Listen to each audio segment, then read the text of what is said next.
as we talk about many times on this show, is building out a proper plan. And especially when you're looking at a retirement plan. Most people don't want to redo retirement if they don't have to, right? So when you're looking at a retirement plan, you want to make sure you're looking at a lot of the different specifics that go into it. In this video, I want to talk to you guys about somebody who maybe did plan for inflation in their retirement and how successful the outcome could be, and maybe somebody that didn't plan for inflation in their retirement, what some of the impacts could be. Enjoy this video.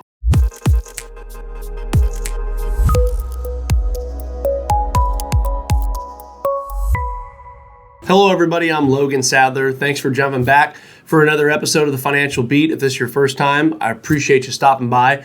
I'm the host of the channel here, Logan Sadler. So for those of you that don't know, this is a spinoff of our radio show. So I also do a radio show that's actually uploaded like a podcast here on the YouTube channel for you to check out. And then we do weekly videos like this on lots of different retirement planning education. So again, I'm an advisor that meets with clients, and typically our specialty is more in the retirement planning space. So most of our clients are 55 or 60 years old when they come on board with our firm. And a lot of the times it's really to get more in gear for full comprehensive planning. So in today's video, I want to kind of copy what I did in the last video because I got some great feedback from that. So I appreciate that. But I wanted to kind of further this conversation a little bit more specifically in some of the clients and things like that we're planning for in the retirement plan. So again, always meet with a professional in regards to your situation. This is not advice. Don't take what I say here and go out there and do it. It's just to hopefully to give you some insight of things that could potentially help you in your situation, or some things to talk to us about, or maybe your advisor about, right? So in this video, we're going to talk about inflation and planning for income, because again, after all, every good retirement plan, right, has to start with a great income plan, because income is the gasoline in the retirement vehicle, right? So let's jump into this. So I have another image here for you guys to check out. This shows you guys a client, right? So let's say client, when he retires in 2024, he wants $69,000 approximately per year in 2024. This plan looks pretty solid, right? I mean, you look here, this client, just to give you guys an idea, not including Social Security and things like that, had a little over $600,000 of investable assets like 401ks and brokerage accounts and things like that. And if you look, if he wanted $70,000 a year based off his life, going up to age 92, this is showing that he has a pretty smooth track there, right? It shows portfolio withdrawals, so shows your Social Security kicking in, some annuity payments kicking in, and then RMDs down there later on in retirement. It also shows you a lifetime income surplus in the top right there of, over $300,000, right? So it shows this plan looking pretty good. The success rate on this plan was actually an 81% success rate, which for a lot of you out there who've never used a software like this or don't go through things like this with your advisor, that's a pretty high rate of success for this current plan. Now, one of the biggest things that's not done in this plan is inflation. Right? This shows a flat $69,000 a year for an extended period of time, right? From basically 2024 to 2050. So it shows you a very long period of time where this client did not get a raise in his portfolio, right? So I wanted to show you guys this version because I see this happening a lot where clients come in and go, well, based off what I have and this rule of thumb and that rule of thumb, I should be fine to be able to do this.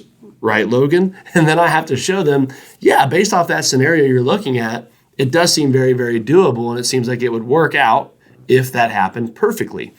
Now I want to talk to you guys about what more I know when meeting with most clients, what more historically is going to happen to your retirement plan. When you look at this image, this is the exact same client adjusting their income for the base inflation rate of 2.5%. Now, I do always throw a little disclosure in there. Most clients don't need exactly a 2% raise every year, right? Some clients want one every few years or every 4 or 5 years, just depending on the client and what assets, of course, we have to work with.